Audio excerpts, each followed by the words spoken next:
Hi friends, welcome back to my channel పూల Shivani vlogs. ఈరోజు వచ్చేసి క్యాబేజీ పప్పు అయితే చేస్తున్నానండి. మీలో ఎంతమందికి తెలుసు క్యాబేజీ పప్పు అనేది అయితే నాకు చెప్పండి.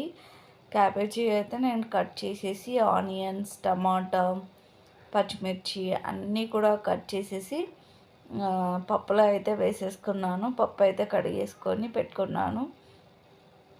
సో పచ్చిమిర్చి, ఇంకా పసుపు, కొంచెం ధనియాల పొడి ఇవన్నీ వేసేసి ఇంకా కుక్కర్లో 3 విజిల్స్ 4 విజిల్స్ వస్తే సరిపోతుంది అన్నమాట. వండుకున్నా కదా.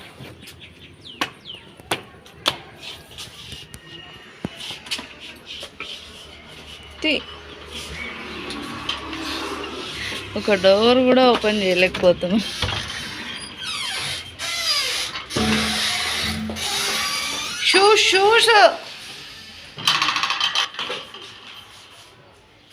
షూస్ మధ్యలో మా పాపని పిలుచుకురావడానికి స్కూల్కి టైం అయిందనమాట. సో అదైతే ఉడికిపోయింది కదా అనేసి స్టవ్ అయితే ఆఫ్ చేసేసి పక్కన పెట్టేసి వెళ్ళాను. తన్ని పిలుచుకొచ్చిన తర్వాత అయితే పోపు పెట్టేద్దాము అనేసి ఇంకా మా పాపనైతే పిలుచుకొని ఇంటికైతే వచ్చేసాను అనమాట. వచ్చిన తర్వాత ఇంకా పప్పుకైతే పోపు అయితే వేసేస్తున్నాను. మొత్తం స్మాష్ చేసేసుకోవాలి. ఆల్రెడీ మనము అంతా కుక్కర్లో పెట్టింటాం కాబట్టి మనం గంటితో అన్నా కానీ స్మాష్ అయిపోతుంది. తర్వాత ఇంకా పోపు పెట్టేసుకొని పోపు అయితే వేసేసుకోవాలి. అంతే అండి, సింపుల్ క్యాబేజీ పప్పు అయితే రెడీ అయిపోతుంది. ఈరోజు మా హస్బెండ్ లేరు కాబట్టి ఒక్క కర్రీనే చేస్తున్నాను అనమాట. అది కూడా ఎన్నఫ్ అండి మాకు, నాకు ఇంకా మా పాప వాళ్ళిద్దరమే కదా. సో మాకు ఇంకా ఎక్కువ అయిపోతూ ఉంటుంది. ఎంత తక్కువ చేసుకుందామన్నా కానీ మనం అంత కరెక్ట్గా చేసుకోలేము కదా. సో అందుకనేసి ఒక్క కర్రీ చేసేసుకొని ఇంకా ఆఫ్టర్నూన్ నైట్ కూడా అదే తినేస్తాము రైస్ పెట్టుకొనేసి. అందుకనే ఒక కర్రీ చేస్తున్నాను అనమాట. మా హస్బెండ్ ఉంటే మాత్రం కంపల్సరీ 2 కర్రీస్ ఉంటాయి.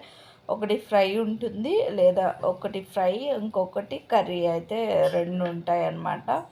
ఇంకా పప్పు ఒకటే కదా, పిల్లలకి అప్పడాలు వేయించేద్దాం అన్నట్టు అప్పడాలు కూడా వేయించేస్తున్నాను సైడ్ డిష్ కింద.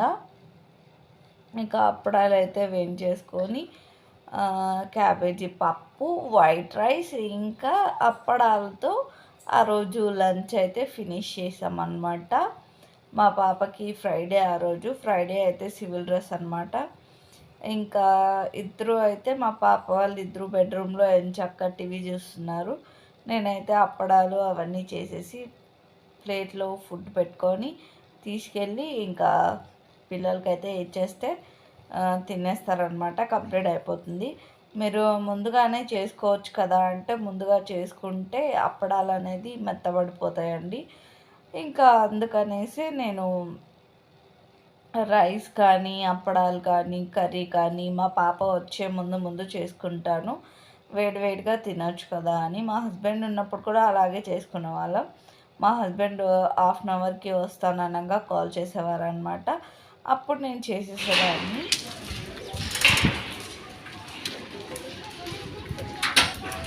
ఇక్కడైతే మాకు వడగళ్ళ వర్షం అయితే పడిందనమాట. చూస్తున్నారు కదా ఐస్ గడ్డలు ఎలా పడుతున్నాయో, చిన్న చిన్న ఐస్ గడ్డలు. మా పాప వాళ్ళిద్దరూ చూపిద్దామంటే పడుకుండిపోయారు. వాళ్ళు పడుకున్న టైంలో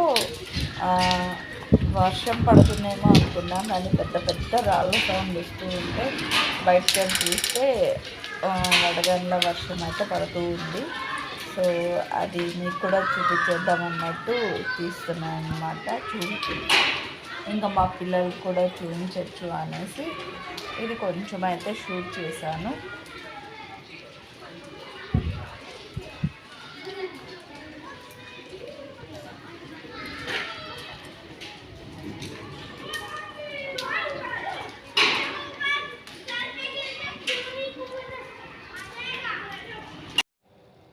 నా వీడియోస్ కానీ మీకు నచ్చుతున్నట్టయితే లైక్ చేయండి, షేర్ చేయండి, కామెంట్ చేయండి. సబ్స్క్రైబ్ చేయడం మాత్రం అస్సలు మర్చిపోకండి. సబ్స్క్రైబ్ చేసుకున్న తర్వాత బెల్ అనే ఐకాన్ పైన క్లిక్ చేయండి.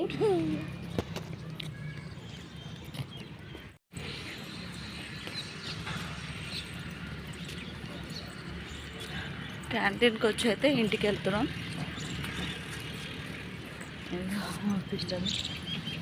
బుడ్డవి 2 పద జున్నమ్మా, నడవాలి. ఇక్కడ చూడు, ఏం తింటు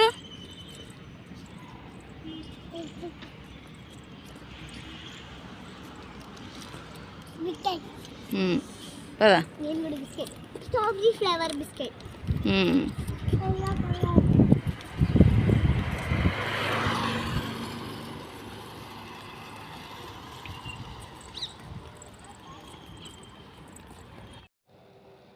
ఇంకా ఆ రోజు అయితే క్యాంటీన్కి కూడా వెళ్ళేసి వచ్చామండి. వర్షం వచ్చి ఆగిపోయాక ఇంకా క్యాంటీన్కి అయితే వెళ్ళామన్నమాట. పిల్లలకు స్నాక్స్ ఏమైనా తీసుకొద్దాము అన్నట్టు వెళ్ళాము ముగ్గురం కలిసి.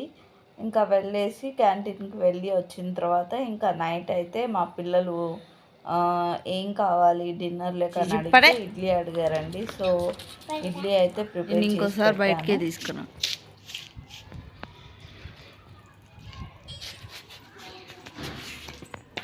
గుండమ్మా ఏం చేస్తున్నావు?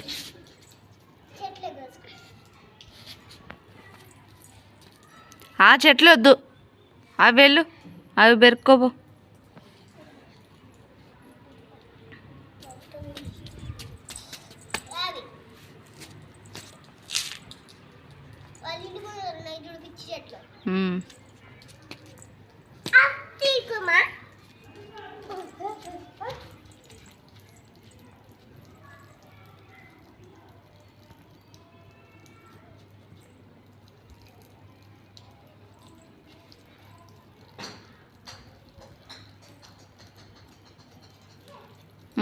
అక్కడంతా వెళ్ళొద్దు, వచ్చే జున్ను.